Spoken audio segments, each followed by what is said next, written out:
Yo voy a hablar de los efectos neurofisiológicos de la terapia manual, en general de todos, es decir, es como, viendo el resto de las charlas, creo que es una charla integradora de todo, ¿no? Ya los que me conocen, generalmente algo por lo que nos caracteriza a la gente que trabaja en mi grupo y en la Universidad de Juan Carlos es el unir la clínica con la investigación y con la ciencia.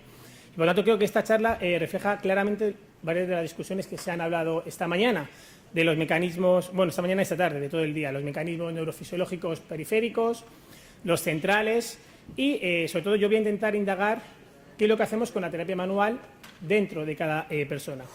Algo importante es que hablamos de terapia manual y me ha sorprendido y agradado esta mañana cuando el compañero Sergio Patiño ha dicho que el ejercicio, el movimiento es terapia manual. De hecho, Rubén también lo ha comentado brevemente en la introducción, porque hay una gran pelea en el mundo que la terapia manual y el ejercicio son cosas distintas y el ejercicio es terapia manual.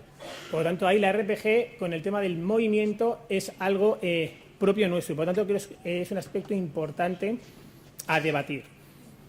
Rápidamente, pues probablemente todos conozcáis que la terapia manipulativa en la región cervical es eficaz. Bien, me da igual que lo comparemos con la movilización, que lo comparemos con la manipulación dorsal, que evaluemos el dolor, la discapacidad, es decir, las diferentes revisiones sistemáticas dicen que es eficaz. Bien, yo le digo esto a un compañero médico. ¿Cuál es la primera pregunta? ¿Y por qué? Esto es como Mourinho hace unos años, ¿por qué? Y eso es importante, que hablemos el mismo lenguaje que los profesionales de la medicina. Y eso es un gran error que nos pasa a los fisioterapeutas. ¿Por qué? Fijaros cómo ha cambiado la visión. Antiguamente se ha hablado de un paradigma biomecánico, si hablamos de la manipulación, en el primer efecto que pensamos, ¿qué es? El crujido. Y como todos sabemos, el crujido es un pedo, es un gas articular, es un cambio intraarticular de presión. Y antiguamente decíamos, bueno, hemos colocado una vértebra en el espacio, hemos realizado, todos alguna vez nos hemos colocado así, seguro, como los aeroplanos, para entender el movimiento de las vértebras. Y de hecho hay muchas estudios que determinan que un posible efecto de la manipulación es el chasquido articular. Sin embargo, eso es muy superficial. Ya sabemos que hoy en día eso es el hombre cromañón. Realmente los mecanismos son mucho más complejos. Y como esta mañana han dicho varios de los ponentes, es importante entender que las apariencias se engañan. Y quiero poneros un vídeo muy interesante, creo que tengo, voy a ver si tengo audio, en el que demuestra claramente cómo no debemos de juzgar lo que hacemos. Y eso es algo importante con la terapia manual, ya que la terapia manual no solo es un impulso periférico o propiamente dicho manual. Fijaros, entra una persona en el baño y claramente les pilla a dos tíos infragantis. Está claro lo que ha ocurrido, ¿verdad? Se sube los pantalones y el tío se va. No quiere formar parte de esta aventura. ¿Pero qué ha ocurrido? Pues un señor está en el baño, se lava las manos, un caramelo y se lo come. Pero se atraganta. Otro que está haciendo sus necesidades le pregunta, ¿qué pasa? ¿Qué pasa? No se oye, entonces hago la voz en off porque no se oye. ¿Qué pasa? Y sale corriendo desesperado y empieza a ayudarle, obviamente. Entonces, esto es la vida misma. Y después de un trabajo bien hecho, se felicita. Pero siempre hay un tercer observador que es la primera impresión la que cuenta. Por lo tanto, es importante ahondar dentro para poder juzgar lo que ocurre, ¿no? Es igual que por ejemplo, este otro vídeo, nuestro amigo, esto es terapia manual en Tailandia. Todos seguramente conocéis el método Maitland, por lo tanto veis los movimientos perfectos, armónicos de nuestro amigo el elefante a lo largo de toda la columna. Es un tratamiento holístico, ¿veis? Es toda la globalidad de la columna.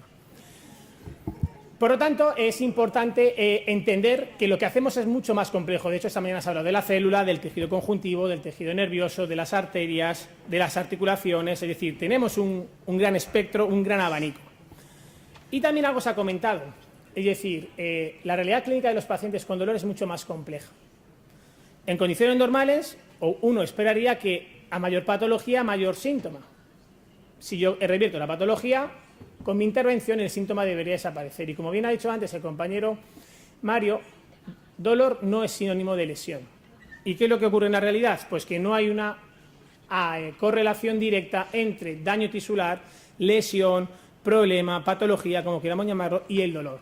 Y gente, por ejemplo, con una hernia discal, con una pelota, no tiene síntomas. Y gente sin hernia discal tiene síntomas.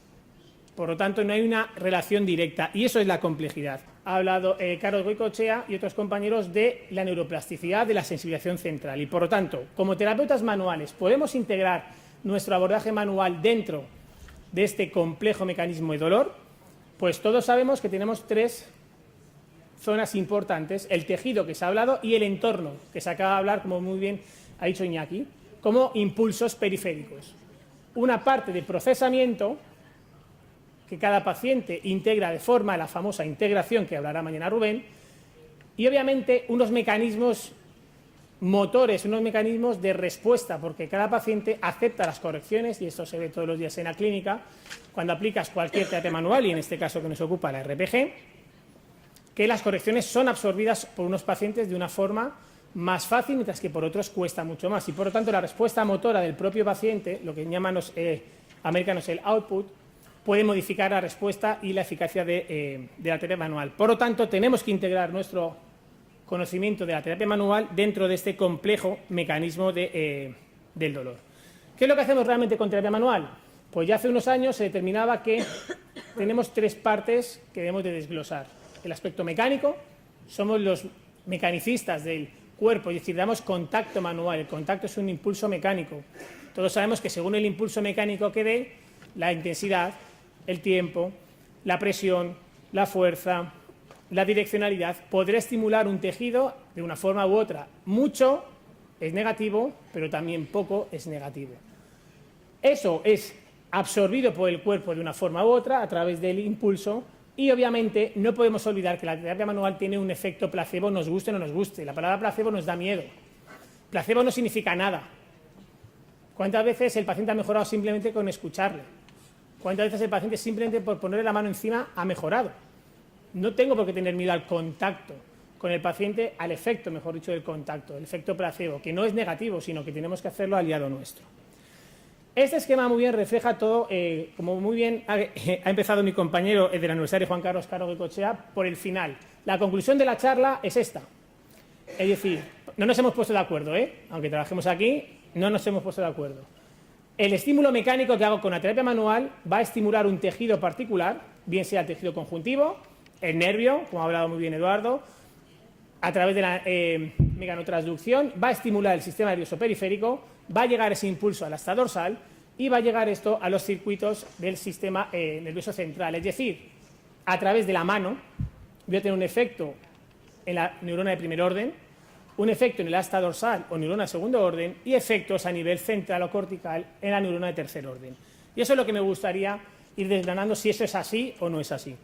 No voy a hablar del dolor, todos conocemos la sensibilización central. Este es un vídeo que refleja claramente lo que se ha hablado esta tarde, cómo la llegada de impulsos aferentes al principio va a provocar por solidaridad la activación de neuronas adyacentes, el dolor referido, que también ha hablado nuestra compañera esta mañana, y por lo tanto la estimulación del dolor y la mayor excitabilidad neuronal. No vamos a hablar más de ello. Pero sí, vamos a empezar cuáles son los efectos en cada uno de los puntos, en cada uno de los escalones de esta escalera. Obviamente el primer efecto es un efecto periférico, que es el que más se conoce y el que más se ha debatido.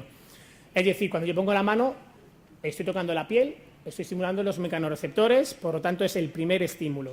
Y algo muy importante que se ha dicho esta tarde es que la sensibilización central, en el origen, siempre empieza por un estímulo periférico. Y esto es una gran pelea. ¿Por qué? Porque siempre en todos los congresos se habla de sensibilización central, se habla de los cambios corticales, pero eso es el final de un camino. Es decir, tenemos un error de fibromialgia igual a dolor crónico, y es un error. La fibromialgia es el final de un espectro, que probablemente el más complejo de los pacientes con dolor crónico. Por lo tanto, no tenemos que encasillar a ningún grupo de pacientes, porque, como muy bien se dice, no todo es sensibilización central, ya que es un tema que hoy en día es un debate a nivel mundial. Y por lo tanto, con la terapia manual tenemos efectos en todos los niveles. Todos conocemos efectos fisiológicos a nivel periférico, no voy a hablar de ellos. En este caso, la teoría de la puerta de entrada de Merckx al igual, que todos conocemos. Algo también conocidos de la corriente australiana, el modelo de sensibilización periférica, es decir, que somos capaces, y ya se ha hablado, de reducir el impulso nociceptivo. Si tengo una articulación coaptada, soy capaz de coaptar, palabra clave en la RPG, de coaptación articular a través de la puesta en tensión, y eso me va a producir una descarga aferente de los impulsos nociceptivos, por lo tanto, un efecto a nivel periférico. Y tenemos evidencia de ellos, fijaos, muchos estudios, en este caso de la terapia manual, he ido cogiendo distintas técnicas, producen, por ejemplo, reducción de las citoquinas inflamatorias, es decir, una sustancia pronociceptiva es capaz de ser reducida a nivel plasmático por una técnica tan breve como es una manipulación. En este caso, no modificó la sustancia P. Bueno, no pasa nada. La punción seca, que es también una técnica coadyuvante de la terapia manual, ha demostrado, por ejemplo, también tener estos efectos. Es decir, la aplicación de esta técnica produce un descenso de la sustancia P y un incremento de las beta-endorfinas, es decir, un descenso de la sustancia nociceptiva más importante como es la sustancia P. Por lo tanto, también tenemos un efecto con esta técnica coadyuvante de la terapia manual. De hecho, fijaros cómo se puede observar, tras la técnica, en este caso de punción, como ejemplo, la disminución inmediata de estas sustancias nociceptivas que se producen en la periferia y que tan elocuentemente nos ha mostrado Carlos al empezar la tarde. Por lo tanto, el primer efecto más conocido es que tenemos un efecto modulador de las aferencias nociceptivas en la periferia. Yo creo que es una discusión y como fisioterapeutas es el primer paso que todos conocemos. Sin embargo, no debemos de quedarnos ahí. Como muy bien se ha dicho, tenemos un segundo escalón que es el asta dorsal, el sitio donde empiezan los problemas, la creación de nuevas conexiones sinápticas, la creación de diferentes caminos, diferentes vías neuronales para la creación o la aparición de dolores referidos y de dolores en otras zonas. Y por lo tanto, tenemos también diferentes efectos medulares o efectos en el asta dorsal. ¿Cuáles son? Por ejemplo, de nuevo, pongo los efectos de la punción seca, aunque no es una técnica propia de la terapia manual, pero sí adyuvante, porque es donde más investigación se ha realizado en estos términos y ha demostrado, por ejemplo, que la aplicación de la técnica de punción seca en el músculo gemelo, inervado todos conocemos por L5S1, produce analgesia, produce alteraciones motoras y sensitivas en músculos inervados por el mismo segmento metamérico, en este caso el bíceps femoral, por lo tanto compartimos sensibilización metamérica L5S1 y produce efectos en músculos adyacentes, es decir, la única explicación de un efecto en el isquiotibial o en el bíceps femoral es, a través de la punción en el gemelo, es la integración segmentaria. Obviamente, si también hablamos de RPG, sabemos que ambos músculos forman parte de la cadena posterior, de la cadena maestra, pero una técnica tan localizada como la punción seca, la única explicación es, desde el punto de vista motor, neurofisiológico a nivel del asta dorsal. Por lo tanto, tenemos evidencia de ello. Interesantemente, fijaros, este estudio que provoca cómo la creación de nuevas conexiones sinápticas en el asta dorsal, a medida que vas aplicando técnicas de punción o de terapia manual, van desapareciendo. Es decir, el proceso de sensibilización central es reversible, algo que, gracias a Dios, es así, porque si no fuera reversible no podríamos hacer nada para los pacientes. Una gran discusión es si el proceso de sensibilización central es reversible o no, y tenemos evidencia de que a nivel del asta dorsal esos cambios son reversibles, por lo tanto podemos realizar estos cambios en nuestros pacientes. Volvemos en este caso a la manipulación y de nuevo también encontramos, fijaros, alteraciones de neurotransmisores como puede ser la epinefrina y norepinefrina, en este caso en plasma, neurotransmisores del sistema nervioso simpático y por lo tanto importantes excitadores del sistema nervioso central y por lo tanto somos capaces de provocar cambios en neurotransmisores a través de técnicas manuales como la manipulación. Y en este caso he puesto el ejercicio como tercer ejemplo. Tenemos una técnica agresiva como es la punción seca, una técnica inocua como la manipulación y el ejercicio. Y también ha demostrado activar estos mecanismos segmentarios. Si el paciente hace ejercicio de una región del cuerpo, esa región del cuerpo sufre analgesia. Por lo tanto, encontramos un efecto terapéutico del ejercicio, en este caso, ejercicio específico de una región, no ejercicio aeróbico, que luego hablaremos. Si yo fortalezco el cuádriceps, la rodilla va a mejorar sus síntomas. ¿Por qué? Porque la zona relacionada con el músculo que estoy fortaleciendo. Por lo tanto, la función muscular también produce analgesia y eso es un efecto beneficioso para nosotros. Y el tema más delicado y del que debemos de ahondar son los cambios a nivel central.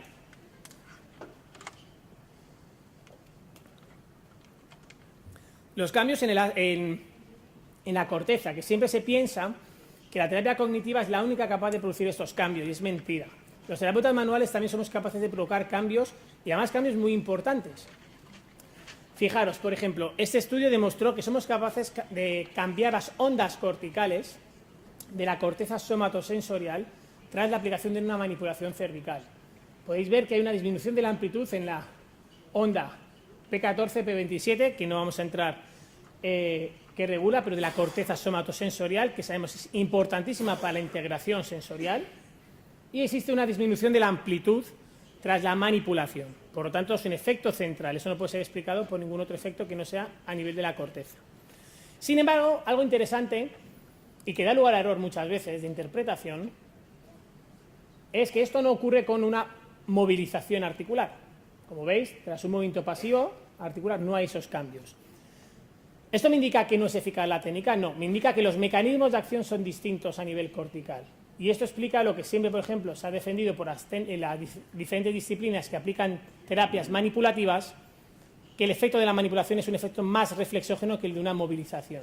Pero eso no me está determinando cuál técnica es mejor clínicamente, sino simplemente que los mecanismos son distintos. Fijaros, se ha puesto en los últimos años de moda la neuroimagen, las lucecitas dentro del cerebro cuando hago una resonancia magnética funcional. La manipulación dorsal, algo que muchas veces uno piensa que no hago mucho, produce activación de la famosa neuromatriz, es decir, las diferentes zonas relacionadas con el dolor, como puede ser la corteza somatosensorial, la ínsula, la amígdala, el sistema límbico, se activan tras la manipulación. Es decir, somos capaces de producir un estímulo en la neuromatriz con técnicas manuales, por lo tanto es algo muy importante. Puede ser necesario aplicar las técnicas manuales, sean las que sean, para poder un reseteo del sistema nervioso y después hacer el fenómeno de integración y el ejercicio y el movimiento del que se está hablando todo el día. La terapia manual aplicada, por ejemplo, que se ha hablado esta mañana en el punto gatillo del dolor miofascial, también es capaz de activar la corteza somatosensorial y activar todas las estructuras relacionadas con la percepción del dolor en la neuromatriz. Por lo tanto, somos capaces de provocar activación a los tres niveles: periférico, medular y central. Si le queremos poner pegas, siempre pegas a todo, pues se ha hablado también del sistema modulador descendente, que sabemos que es el efecto o el impulso que el sistema nervioso da para controlar el dolor, o el output que genera el cerebro para, en un caso, facilitar o en este caso, inhibir el dolor. Esta imagen la responde muy bien, es decir, ante un estímulo de dolor, el cerebro manda un impulso eferente al sistema nervioso central que en condiciones normales y fisiológicas tendría que ser capaz de paralizar la llegada de impulsos aferentes al sistema. ¿Qué ocurre? Pues que en sujetos con dolor sabemos que además de existir un incremento de los impulsos nociceptivos, existe una disminución de la inhibición de los sistemas inhibitorios descendentes y por lo tanto una facilitación del dolor. Se junta el hambre con las ganas de comer. ¿Somos capaces de hacer algo con la terapia manual? Sí. Se ha visto, existen numerosos estudios que la terapia manual, en este caso manipulativa, es capaz de activar los mecanismos inhibitorios descendentes no opiáceos.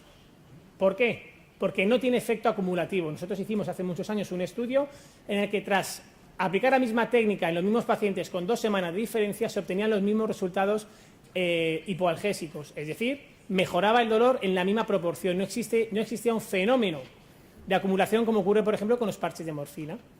Por lo tanto, eso justificaba que uno de los mecanismos era la activación de los mecanismos no opiáceos del dolor. Sin embargo, tenemos que reconocer los terapeutas manuales, y que, menos mal que esta mañana Sergio lo ha comentado, que la técnica o el procedimiento más eficaz, clínica y científicamente capaz de activar los mecanismos inhibitorios descendentes es el ejercicio aeróbico, el movimiento, como bien ha dicho Rubén, la integración.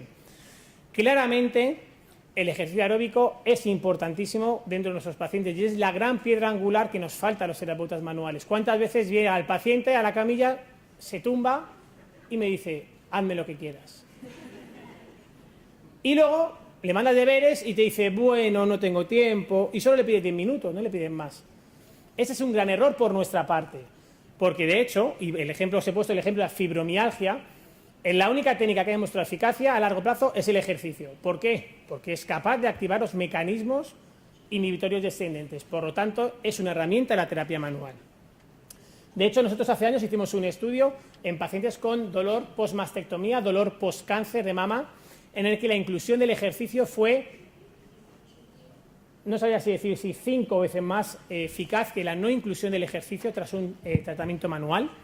Por lo tanto, demostramos que además éramos capaces de revertir ese proceso de sensibilización central tras la aplicación de ejercicio en mayor medida que si no lo aplicábamos. Por lo tanto, la inclusión del movimiento como guinda del pastel para activar los mecanismos inhibitorios descendentes. Si os dais cuenta, tenemos técnicas que aplican o que inciden en los diferentes sistemas, periférico hasta dorsal y sistema nervioso central, y el ejercicio nos complementa con la activación de los mecanismos inhibitorios descendentes. Tenemos la combinación perfecta.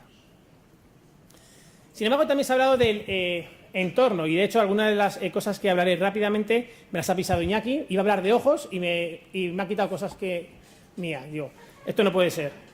Es el entorno. Todos sabemos que no es lo mismo estar aquí en la sala de espera, se conocen muchas cosas. Ya sabéis que se dice que la camilla del fisioterapeuta es como el confesionario de los curas. Nos cuentan todos sus secretos y es así. Por lo tanto, el entorno que se genera es muy importante y también tenemos evidencia científica. De hecho, se habla mucho de cuál es la interacción terapeuta-paciente. La interacción del terapeuta o la actitud del terapeuta hacia el paciente puede ser clave en el tratamiento de numerosos pacientes. Por lo tanto, el entorno, como terapeuta manual, no solo es tocar, no somos máquinas del movimiento. La interacción es importantísima. Como se ha hablado de las creencias, cómo el paciente integra, cómo asume, cómo se ve. ¿Qué somos? ¿Cola de ratón o cabeza de león? Depende cómo el paciente se vea. Típico paciente que te dice, no sé a qué vengo porque sé que no vas a hacer nada. O te viene, sé que eres mi última esperanza y cree que tienes una aureola y le vas a salvar la vida. Esas creencias pueden condicionar positiva o negativamente al paciente.